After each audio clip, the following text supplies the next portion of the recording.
Hello and welcome to Newsmakers on CHCH Podcasts. I'm your host, Louie Butko, and on today's show, I'm very pleased to be joined by Ontario NDP Leader and Leader of the Opposition in the Legislative Assembly, MPP Marit Stiles. A former Toronto District School Board trustee and president of the Federal New Democrats, Ms. Stiles was elected as an MPP in the Toronto riding of Davenport in 2018 and served 4 years as education critic and was re-elected in 2022. She announced her candidacy for the Leader of the Ontario NDP following now Hamilton Mayor Andrea Horwath's resignation in that role, and in February of last year, as the only candidate, was acclaimed by the party, taking office as the official leader of the opposition. Marit Stiles, thank you so much for joining us, our first party leader to join us on the Newsmakers podcast. Happy New Year to you and your family. Happy New Year to you. It's just such a pleasure to be here. I didn't know I was the first one, so that's great. Well, pleased to be here. We've talked to some of your MPPs on this show, and let's start there because the news of the day, a couple of your MPPs are down there at the Sheraton right now as the Ontario budget deliberations begin. What are you hoping to see in Doug Ford's budget in 2024? Well, look, last year, certainly the last year in particular has been really tough for a lot of people. And I know a lot of people are out there are struggling to pay their bills. Costs keep going up. Wages are staying the same. So what we're hoping to see from the government are some policy changes that will address that issue. But we also need to see them address the housing crisis, the healthcare crisis, and of course, we want to see them. We want to see them address this corruption that we've seen throughout government.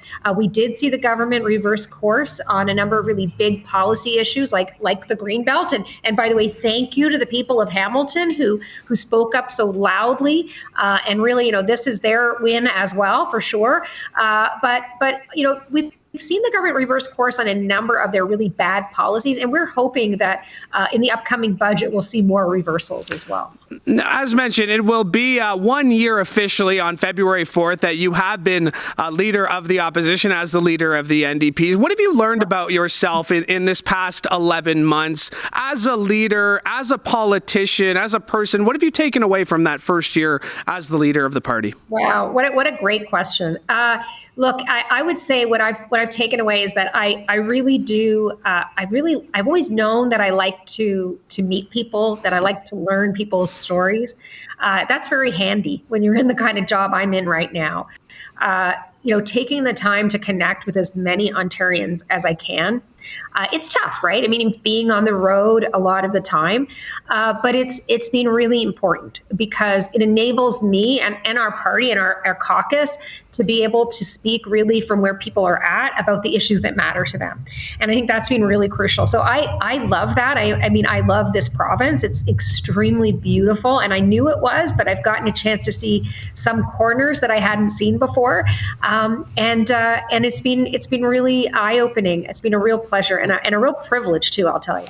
Now, obviously, there's some learning experience that comes with the job, and I hate to harp on a subject that you have talked a lot about, but MPP Sarah Jama here in Hamilton, obviously, you've made your decision to move on from her in the caucus. What did you take away from that experience? Mm-hmm. Yeah, obviously any leader, let alone a new leader, no party leader wants to lose one of their MPPs. Certainly not what I was hoping this year would look like. But at the same time, we also have to make tough decisions that are in the best interests of our party and our caucus. We are a very united caucus, and we need to be able to move forward in a very united way on the issues that are really front and center for so many Ontarians. We have a very big and important job to do. I'll use the example just for a moment of the state of healthcare. When people out there are waiting for urgent care and it's not there when you need it, that's really scary. That is our job as Ontario MPPs and as the official opposition in Ontario. It's our job to make sure that people get the care they need when they need it. It has to be our priority. So, I look forward, I will say, to continuing to work with MPP Jama, to certainly, continuing to represent the interests of the people of Hamilton Centre. The NDP has represented Hamilton Centre for many, many years, and we're going to continue to do so. But, again, these are tough decisions, and sometimes that's the call that the leader has to make. We'll get back to healthcare because, of course, here, with our viewership in the Niagara region, they obviously want their urgent care center hours 24/7 back in Port Colborne. We are going to get to that, but just on a final point on Sarah Jama, is there a path to her back to the party? And have you reached out? Has she reached out? Is that a possibility at all? Well, we've certainly reached out with support to make sure that she could set herself up in the best way possible to continue to serve her constituents. And we've opposed the government's really outrageous and undemocratic censure of MPP Jama. It's really outrageous that she's not able to speak in the legislature on behalf of her constituents. We've offered, we've as I've said publicly many times, happy to continue to work with her on issues. And I look forward to, in the next little while, having a chance for our folks to sit down and talk about what that might look like. Let's continue our look back on 2023. You take credit for the Greenbelt reversal that the Ford government announced. You give Hamiltonians credit for their fighting the MZO reversals as well. When you look back on that Greenbelt, what do you hope the message that was sent to Doug Ford is? Well, look, Doug Ford made that decision for all the wrong reasons, right? There's no question, and I'm not afraid to call it corruption. I believe that there's corruption behind this, and I think that those corrupt policies, that corruption was a major reason why the government made a whole bunch of decisions that they've made recently, including expanding the urban boundaries and other things. And so I hope if anything we've learned from the last year, I hope the government has learned that it doesn't pay to make these corrupt decisions. We need to be making decisions based on evidence, based on what the experts, including their own experts, are telling them, and based on what's going to actually meet the needs of Ontarians. We have wasted precious time, at least a year, possibly years, wasted time on this corrupt scandal instead of actually building the housing that Ontarians need. And let's not forget, that's what they were supposed to be doing here. This was supposed to be about building housing for Ontarians in a housing crisis. And now we are back and further behind than ever before. So housing starts are down, not up. We are not building the truly affordable housing that we need. And I wish that the government would, rather than listen to land speculators and donors in their party, instead actually listen to the experts and also listen to the opposition, because we have some good ideas too. We know how to build a truly affordable housing. We know that there needs to be a place for non-market housing in the province of Ontario if we're going to actually meet the needs of people in this province. The election is so far away, 2026. It feels like it's so far away, but we are already into 2024, I guess I should say. How do you keep the Greenbelt front of mind? There's still an RCMP investigation. We don't know what will come of that, but a lot of people are thinking this is going to be in the rearview mirror for the Ford government. People will be talking about alcohol in corner stores come 2026. How does the NDP plan on keeping this front and center in voters' minds when the next election is still a little over 2 years away? Well, look, it's not over. I think that's the short answer. Unfortunately, I think there's a whole lot more corruption in the Ford government to expose, and that we've only scratched the surface of the Greenbelt scandal itself. The RCMP investigation is still looming. Excuse me, Doug Ford is continuing to fight journalists in court to keep his personal phone records a secret, even where he's conducted government business. And we know that there's also an Auditor General report that I requested on the Ontario Place scheme, which we believe is also something where there's going to be a whole lot more to it that's still to come. So there's going to be a lot. So, and this is important because we are not going to stop reminding Ontarians as well that we can push and we can get wins. We won together enforcing the government to backtrack on the Greenbelt, on the urban boundaries, on the MZOs, on Bill 28, on the Peel dissolution. And we're going to keep pushing on things like the privatization of healthcare, other issues where we know the government is headed in a direction that the people of Ontario oppose. And we can keep winning. So my plan as we head toward 2026 is to keep holding this government to account, to help pushing back on their bad decisions and bad policy, and at the same time to move forward with new ideas, with good policy, good ideas, concrete solutions to the very real struggles that Ontarians are facing right now. And we've been doing that, and we're going to keep doing it. There's a lot that this government could be doing to make life easier for Ontarians. Now, you mentioned making life easier. A lot of people I've talked to over Christmas have talked about affordability. And that goes with housing, as you know, whether you're going to be able to afford your mortgage payment or whether your rent is going to go up an exorbitant amount. What is the NDP's policy when it comes to housing right now? How could we get more housing built? What would you say to Doug Ford if he came to you and asked for some advice on this file? Mm-hmm. Well, and I'll tell you, we've put this forward to him on a number of occasions, and we will keep doing it. We put it forward in legislation and in debates over and over again. And here's what we're suggesting. First of all, we have to get housing built quicker, absolutely. But they also have to be homes that people can actually afford.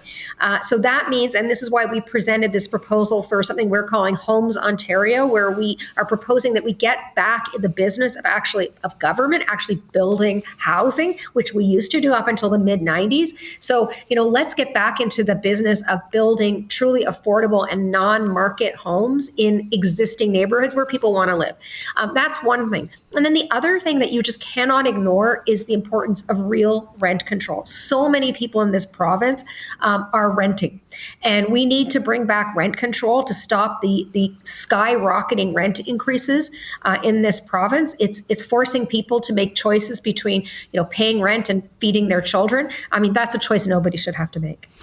You also, in a recent Toronto Star op-ed, kind of recapping your year and looking ahead to 24, you talk about childcare and, of course, healthcare. And I do want to move on to healthcare because, as mentioned, there are 2 urgent care centers. You have a very vocal MPP in Wayne Gates out there in Fort Erie and Niagara Falls. Yeah. And we've seen Port Colborne, urgent care centers closed. These are originally emergency rooms that became urgent care centers, which are now closed between the hours of 8 p.m. and 10 a.m.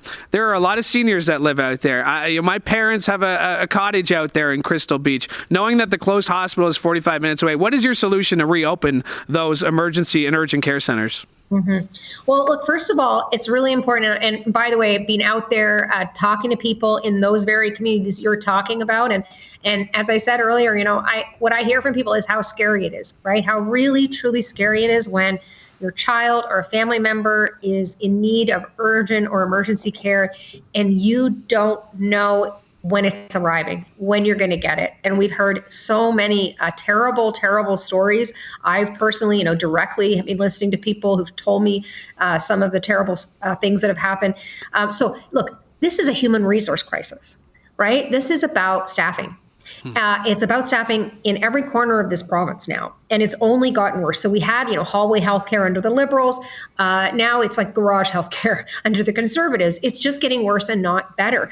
And unless we address those staffing shortages, and that doesn't just mean pay, by the way, although pay is certainly part of it, no question. We are finding increasingly, of course, that people are. Sorry, is there? I hear all kinds of noise going on out there. We're just playing some of those nurses that are protesting for higher pay. Yeah. Well, you know what? And the thing about it is, thank goodness our nurses and other healthcare workers have been speaking up about this because it's not just about pay. I mean, look, the government has been fighting for years now in court to suppress healthcare workers' wages. And that just, at a certain point, it's just deeply disrespectful of the work they do. But also, they have the money, right? They're sitting on a $22 billion contingency fund, a rainy day fund. They don't want to spend those dollars when the crisis is here and it's now. So there's things they could be doing right now. I'm going to be releasing some information over the next couple of days about some very specific things that the government can be doing. But I would say, actually paying nurses a decent wage and other healthcare workers, stop fighting them in court, stop diverting our public healthcare dollars into these private nursing agencies, which are just literally, our hospitals are hemorrhaging dollars out to those staffing agencies. And we've called for the government to cap how much we can actually pay to those agencies to push, more of those dollars back into the healthcare system. Stop the privatization of healthcare. Stop diverting those public dollars out of our hospitals and into private agencies and clinics. And, I think all of those things will go a long way to helping sort things out. But there has to be respect. There has to be an interest in actually listening to the frontline health care workers. Absolutely. I want to go back to 2022, just on the point, and I've talked to a lot of people about politics, obviously on this show, and then outside in my regular life, and it's hard to get people interested in politics, I find. We look at the turnout rate of the 2022 provincial election, the lowest ever, around that 42% mark. What's the NDP's plan in getting people more involved, particularly young people, but people in general? 42% of the province of eligible voters deciding on who's going to be representing them doesn't sound fair. What's your plan to get that number up? Yeah, isn't it? I mean, it really is awful. And I'll tell you, it's the main reason why I decided to run to be the leader of the NDP was coming out of the last election. And I don't fault anyone in particular for this, by the way. But I do feel like something is missing. And I really believe it's that people have lost hope. They've lost hope that politicians can fix the problems that they're facing in their everyday lives, that it's relevant and it matters, like you said. And so I think it's on us as elected leaders to inspire people, to believe that we can actually get things done and to show them how it works, right? I mean, I don't think it's any small thing that we have managed to push this government back on their heels on almost every major policy decision they made and announced this year. That shows you that it matters who you elect. It matters that people let us know what their priorities are, that they speak up when they're unhappy with how things are going, that your voice matters and that your vote matters too. Our electoral system doesn't work particularly well that way, I'll say as well. It's a whole discussion for another day. But basically, I look to the words of our friend and our former leader, of course, Jack Layton, who talked about bringing back hope and optimism. And I think that is what is missing right now. And I think a lot of people, especially through the pandemic, their standards got real low about what they could expect from government. We can do a lot better in this province, and it's up to us to show people how. In the theme of hope and optimism, and in the theme of it being the new year, what are you optimistic about in 2024, Marit? Well, I'm optimistic that we can make things better. I truly am. I wouldn't be doing what I do if I didn't believe that we could make change. And I don't want to wait till 2026 to do that. In 2026, I absolutely want to form government, and I want to lead Ontario, and I want to build a better province that works for workers, for people in this province. But in the meantime, I want to try to get the government to work with us, with Ontarians, to do good things. We have to address the crisis in healthcare, and it has to start now. We can't wait till 2026 because people simply can't afford it. And we need to address the cost of living crisis. Like, it breaks my heart. I go everywhere I go in this province. I'm visiting, food banks, and their numbers are up everywhere. And I know folks in the region are experiencing that too. And in many parts of the province, they're up 25, 30% in the last year. Over half of them, over a quarter of the people coming into food banks in the last year were first-time food bank users. These are people with part-time jobs, full-time jobs. They're going to food banks because this is the last straw. They have to in order to make the rent or make mortgage payments sometimes. And I think that's a really sad state of affairs. We can do better, but it's going to take all of us in government and opposition pushing to make those changes and to get some of those big companies as well to sit down with us and figure out ways that we can reduce the cost for people. But government is part of that. And this government has a lot of power to do good. They need to be thinking about the people of this province and not just their donors and not just their friends. And it's my job to make sure that they hear those other voices.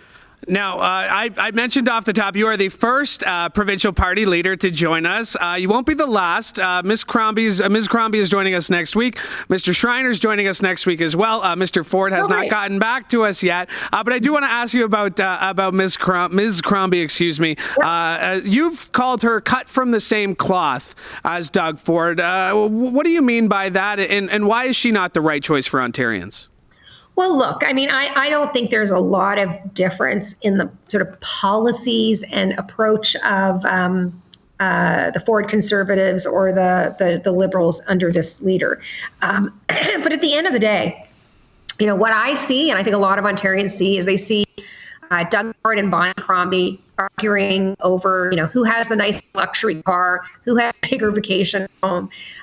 The fact is, the Liberals, they're in a different path than we are in the NDP right now. They have to gain party status to be recognized again in the legislature. Ms. Crombie has to win a seat. But as official opposition, we are going to stay focused on holding the government to account and making life easier and more affordable for people. And that's my absolute laser focus. Ms. Stiles, I very much appreciate you making the time. It's great for you to lay out your vision for 2024 for Hamiltonians, of course, with a couple of Hamiltonian MPPs. Anyone who watches this, I'm sure, knows who to reach out to get a hold of them. But thank you for making the time. Thank you so much for making the time. I really appreciate it. Thank you so much.